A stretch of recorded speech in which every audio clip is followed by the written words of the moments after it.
Привет! Это художник успокаивающих атмосферных пейзажей. Это последнее видео из 4, в которых я рассказываю о своей технике рисования. В предыдущих видео я рассказывала о том, какие материалы я использую, и то, как именно я ими работаю, как я создаю свои картины. Ссылку вы найдете в описании. Мне на самом деле непривычно осознавать, что я создала уроки по запросам некоторых людей.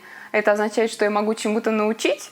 Конечно, учителем я себя назвать не могу, но я поделилась своим опытом, надеюсь, вам понравятся эти видео. На это видео у меня нет никаких планов расписания, я просто буду говорить как есть. Я вам расскажу свою историю о том, с чем я столкнулась, когда пыталась понять, что я хочу изображать и что я хочу нести людям. Наверное, я скажу кратко об этом. Ищите ответы внутри себя, о том, что вы хотите изображать, как это должно выглядеть. Этого точно нет снаружи. Я тяготела к атмосферности, к некой даже, наверное, темноте, к спокойствию. Мне очень нравятся туманные пейзажи, мне нравятся загадочные пейзажи, леса, моря и дождливая погода, дождь. То есть для меня это состояние, оно не является негативным. Я не думаю, что это признак плохого настроения. А с чем я столкнулась? Я столкнулась с непониманием. То есть, когда я начала рисовать именно то, что я хочу, я столкнулась с такими фразами. «О, да у тебя, наверное, плохое настроение. Эта картина может понравиться только психам. Какой ужас, зачем ты это рисуешь? Ты не можешь взять краски поярче?» И я пыталась слушать людей. Такая, надо брать цвета поярче. Я пыталась кого-то копировать, но получается в результате какой-то жалкий суррогат.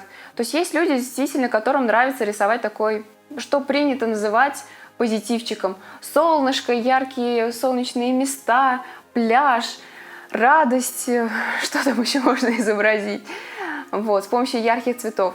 Но мне не подходит ни то, ни другое. Я не люблю яркие цвета, когда режет глаз. Но это очень сложно, особенно на первых порах. Я понимаю, никого не слушать, а слушать то, что внутри. В результате что стало происходить? Я стала делать так, как мне говорят другие люди. То есть то, чего они от меня ожидают. Вот этих ярких солнечных цветов. Мне стал просто пропадать интерес. Я начинала рисовать и понимала, что я не хочу рисовать. Я просто взяла и бросила это все дело. То есть я вернулась к рисованию спустя 7 лет. И я снова захотела это оставить. Почему? Потому что я делала то, что не мое, то, что мне не нравится, то, что мне не подходит. Поэтому я часто в своих предыдущих видео говорила о том, что слушайте свои ощущения, как вам комфортно. То есть я вам поведаю о своих технике, раз уж вы меня об этом попросили, вам интересно, да? Но в любом случае вы не должны на ней останавливаться. То есть должны почувствовать, ваше это или нет. Я сейчас вам здесь покажу парочку картин, которые действительно отображают то, что мне интересно. Мои близкие восприняли эти картины как негативные, то есть раскритиковали их. Но эти картины точно отображение того, что я хочу изображать, по крайней мере, как сейчас я это понимаю. И именно эти картины нашли самый большой отклик у людей, то есть я имею в виду в сети, когда есть много-много разных людей, взглядов, культур. Самое большое. Почему? Потому что люди чувствуют эмоциональный заряд. Когда они смотрят на картину, они понимают, что художник им несет. Что говорят люди о моих работах, которые мне нравятся, которые мои на 100%? Большинство из людей говорит, что они чувствуют спокойствие от моих картин. На самом деле успокаивать людей не было моей целью. Мне уже давно, очень давно, много лет хотелось бы нести пользу людям, но я не знала как. А когда люди стали мне говорить о том, что мои картины успокаивают их, или они говорили о том, что они смотрят на мои работы и чувствуют себя лучше, и тут я подумала, ага, вот оно.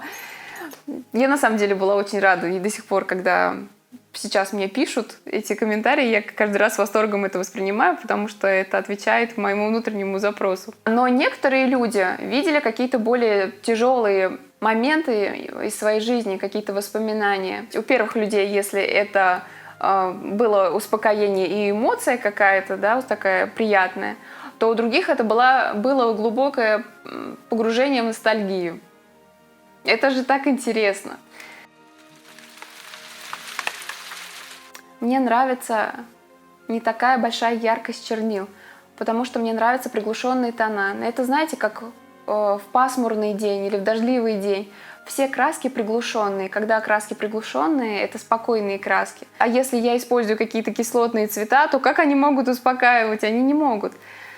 И знаете, что забавно? Сама по себе я не скажу, что я такой спокойный человек, довольно-таки эмоциональная, но, наверное, я стремлюсь к спокойствию, то есть мне нравится то, что я описываю, я к этому сама стремлюсь, и, видимо, и по этой причине люди ощущают то, что они ощущают. И находятся также люди, которые просто в восторге от того, что я делаю. Им нравится, что это не похоже на что-то другое. Им нравится, что это подходит им. А мне-то как нравится. И тут же надо понимать, что вы не можете угодить всем. Ваши картины не могут нравиться всем. Вот как половина людей думала, что мои работы здорово на них воздействуют, а вторая половина думает, что у меня плохое настроение. И с этим ничего не поделаешь. Нельзя нравиться всем. Просто вы должны услышать себя, что нравится вам. Я сейчас не говорю ни о каких продажах, ни о спросе рыночном. Я сейчас говорю только об удовольствии от творческого процесса. То есть, чтобы получать удовольствие от творческого процесса, вы должны разрешать себе свободно действовать. Вы должны разрешить себе использовать те техники, материалы и изображать то, что вы хотите, то, что идет из души, из вашей, изнутри. Тогда это будет иметь отклик у людей. Тогда вы будете рады сами делать, и вы будете снова и снова хотеть к этому вернуться. Когда я это все поняла, что мне не надо никого слушать, и просто делать то, что я хочу, тогда желание творить, оно снова вернулось. Еще тут нужно сказать, это о российском менталитете. Наши русские люди, они любят что? Они любят масло, классические картины, вазы в цветах.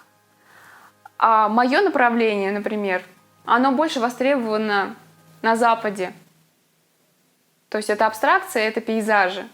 У нас тоже приветствуют пейзажи, но они реалистичны, у нас любят реализм.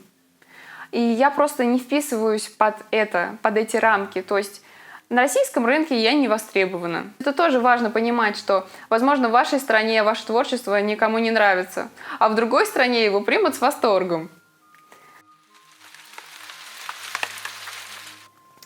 Такой вот у нас с вами получился, я бы сказала, личный разговор.